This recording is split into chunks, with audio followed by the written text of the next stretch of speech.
Russians have recently announced that they will be restarting the production of the T-80 tanks. This came as a surprise to many, since there have been no new T-80 tanks produced for well over 20 years. The last one was apparently made in 1996. In a new documentary from the Zvezda channel about T-80 BVM, they do a small interview with the head of the Uralvagonzavod, Alexander Potapov, who states that they are currently working with the Ministry of Industry and Trade to set up the production of new tanks. But this will definitely not be a quick and easy process. Now, what could be the actual reasons for restarting the production of the T-80 tanks? We don't really know, no one gives a specific reason for this. The documentary narrator just states that the T-80 tanks have proven themselves really good in the war, which may or may not be the actual reason for the production being restarted. It could also have something to do with them not being able to set up the mass production of the T-14 tanks. What could be the reason is that Russians see the gas turbine as a future of their tank fleet, since the V2 series of engines have basically reached their limit, but the gas turbine has not. It is possible to increase the power of these engines from current 1250 horsepower to 1500 or even 1800 horsepower, which is impossible to achieve with the engine being used in T-72 and T-90 tanks. It could also be that they simply want more tanks, and Omsk Transmash has some capacity to produce them and just needs to be expanded. Who knows? This is all just speculation from my part. We also don't know what T-80 tank they will be producing.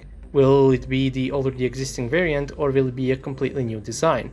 If it is an old tank, especially if it is the T-80 BV, then it honestly wouldn't make that much sense to restart their production. That is because all of the T-80 tanks are basically from the 80s and are 30 to 40 year old tanks. Sure, their modernizations are not that bad, but their base armor and design remains unchanged. T-80 BVM might be a decent tank now, but will it be decent in 10 years or 20 years? Because keep in mind that if they start a production, it will not be easy to change it to a different design. So they have to start building good models from the start if they want to have these tanks be relevant in a decade or two. Now, if they want to start with a new model, what are the options? Well, they could do a complete unification with the T-90 production, that is, use the same turret, fire control system, autoloader, etc. from the T-90M, and retain the hull of the T-80, with the same suspension, wheels, engine, and so on.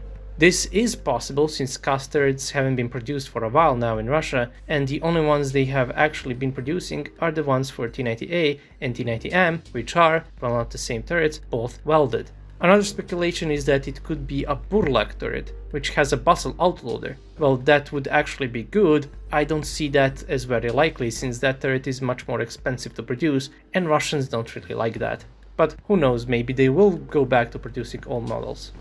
They also showcased a 20 plus km/h reverse speed of the T-80 BVM. It should be noted that the maximum reverse speed of T-80 tanks is stated to be 11 km/h, but they do not mention any changes done to the transmission. They simply state that T-80 has shown to be a good tank because of its superior reverse speed and they want to set a new record.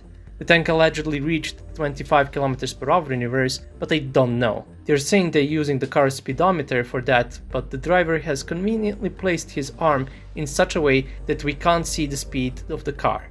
It certainly seems more than 11 km/h, but 25? I don't know. There is no mention of any changes done to the transmission of any tank, T-80 included. So they know themselves that the poor reverse speed of the T-72 and T-90 is a huge problem. They are just not doing anything to address the issue and even came out to brag how better their tank is than their other tank. It's just weird to me.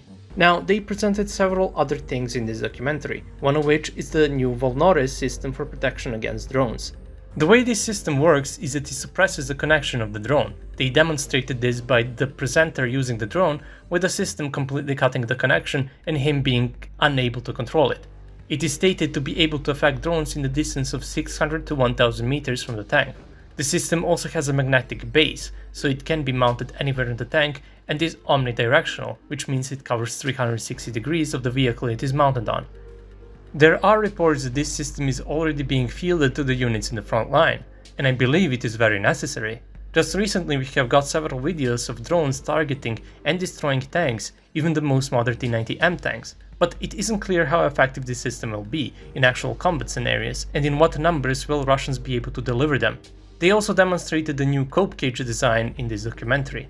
It is supposedly a cope cage with ERA on it with a special design that they claim will work against javelins and NLAWs 100% of the time, which I find very hard to believe. Sure, the chances are much higher than the regular cope cages we have seen so often, but 100%? I don't know, that is very questionable, so I guess we will see. The new design also allows for easier exit by the crew because the area above the hatches can be folded up, which means that the crew can get out of the tank much easier and will not be obscured. But some of the cope cage designs they have recently presented kinda go in a different direction. They have the anti-RPG net hanging from them, which actively makes it harder to get out of the tank. I certainly hope this design will not be mounted on actual combat vehicles, but it wouldn't really surprise me that much if that does end up being the case.